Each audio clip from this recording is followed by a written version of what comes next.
Welcome to the slop farm. Enjoy the video. You start by cutting power at the breaker and verifying the ceiling spotlight is dead with a non-contact tester. Safety first. Once done, position your ladder under the fixture, put on insulated gloves, and unscrew the trim while supporting the housing. Make sure to keep screws and small parts in a tray. You'll want the replacement lamp, gasket, and tools within reach so you can proceed without back and forth. This speeds the swap and reduces risk of accidents. You next expose the junction and take a clear photo of the wiring so you know how to reconnect. That avoids mistakes later.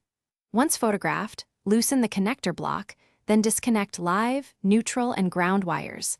Label if needed. Remove the old bulb or faulty LED driver carefully to avoid contact with broken glass. Then install the new lamp or module, seat the gasket properly to maintain a seal, and hand tighten the mounting screws so the fixture sits flush before final testing. You finish by reattaching the trim and turning the breaker back on, then switch the spotlight on to verify operation. Observe the light for steady output, listen for buzzing, and feel for excessive heat. These indicate a problem. If it flickers or smells odd, turn the breaker off immediately.